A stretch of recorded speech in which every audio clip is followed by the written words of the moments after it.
Oke, jadi tadi Haryanto ngomong tentang asset protection.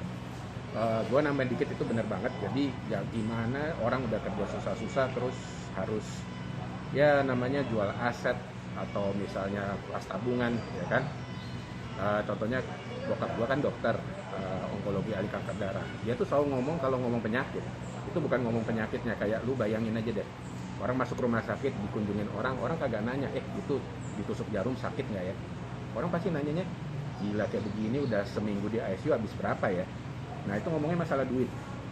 Dan bokap gue selalu ngomong, oh ya udah banyak pasien papi itu yang jual tanah, jual sawah, kalau orang kampung jual ternak, jual ruko, jual mobil, semua aja dijual, pokoknya biar orang ini sembuh.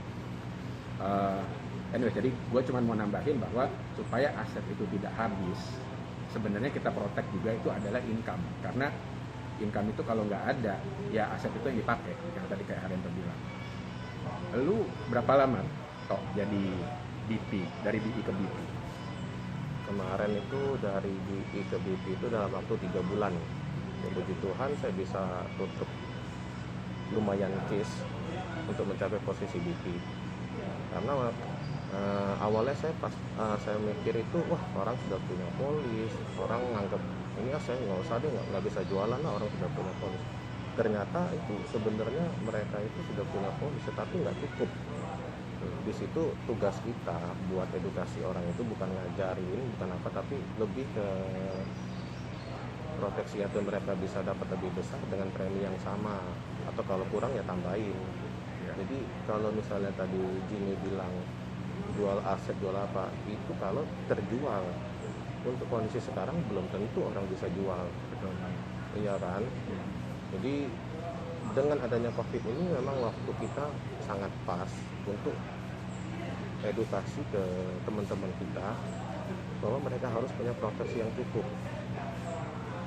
Karena kalau setelah mereka sampai terkena COVID dan ada masalah dengan kesehatan mereka, belum tentu pihak asuransi itu akan mau memprotek mereka kembali, karena COVID ini sangat bahaya buat organ-organ tubuh kita. Jadi jangan ragu, karena kita edukasi ke mereka itu untuk kebaikan mereka.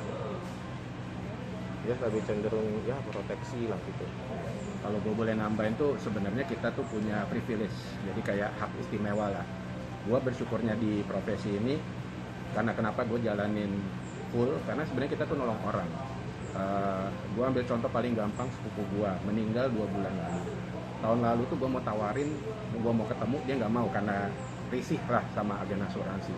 2 bulan lalu meninggal. Bayangin kalau di umuran kita itu mungkin 1 juta bisa dapat 1 juta per bulan, dapat 1 miliar uang life insurance. Kan sayang banget, 12 juta bayar dapat 1 miliar. Jadi ya seperti gue bilang, kayak Haryanto bilang, kita tuh nolong orang, privilege untuk ya bantulah supaya ekonomi keluarga mereka tuh nggak susah, ya kan. Itu yang harus kita tanamkan di otak kita dulu, benar nggak Pak? Bener.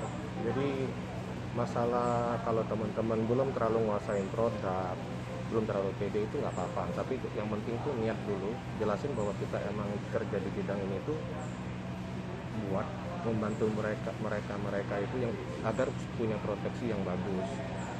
Jangan ragu, karena kesempatan ini bagus sekali buat kita ini, dimana kita punya penghasilan dan teman-teman kita atau nasabah itu dapat proteksi yang bagus dengan biaya minimum. Itu dulu yang harus ditekenin. Kalau kita ragu, kita selalu mikir mereka bakal nggak mau beli, itu urusan belakang, karena sekarang memang penghasilan stop. Tapi jangan lupa mereka itu punya tabungan, dimana paling nggak mereka itu bisa mampu bayar setahun minimal lah ya. Jadi karena kita nggak tahu kapan kita bisa terkena COVID ini, belum tentu bisa sebulan, bisa 2 bulan, bisa setahun, ya syukur kalau sampai nggak kena. Tapi kalau kena ya sangat sayang sekali kalau mereka belum punya proteksi yang cukup. Itu Nambahin lagi, kan kalau COVID itu kan dia nyerangnya ngerusak organ tubuh kayak paru-paru, ada yang Washington Post bilang bisa kena jantung, ginjal, dan lain-lain. Nah kita harus mikir nih, kalau kita ngeliat teman kita ada yang kena, terus organnya kan rusak, otomatis apa? Maintenance di depan itu kan pasti akan banyak banget nih, ya kan? butuh biaya yang besar untuk maintenance organ yang sudah rusak. Kayak ibarat mobil lah udah rusak, maintenance-nya pasti lebih mahal. Makanya yang kita sharing ini sebenarnya lu sebelum amit-amit kena apa-apa, dan kemungkinan besar kalau di depan udah kena, asuransi itu udah nggak mau terima karena ya sudah ada kondisi gitu. Jadi alangkah baiknya kita cicil sekarang, ya mudah-mudahan kayak Aranto bilang nggak kena, tapi amit-amit kalau kena pun kita punya HSCPX, program yang sangat-sangat keren menurut gue, karena perlindungannya sampai 99. Nah, dia sudah masuk, dia diproteksi walaupun sudah kena, dia tetap diproteksi dengan ya kayak kita punya cuci darah, kanker, operasi sesuai tagihan. Dia sudah aman, maintenance di depannya itu dia sudah bagus banget, sudah aman lah kita bisa bilang. Nah, itu yang perlu kita sampaikan, jangan sampai sudah terjadi dulu terus baru mau apply sudah terlambat. Benar-benar. Iya. Terus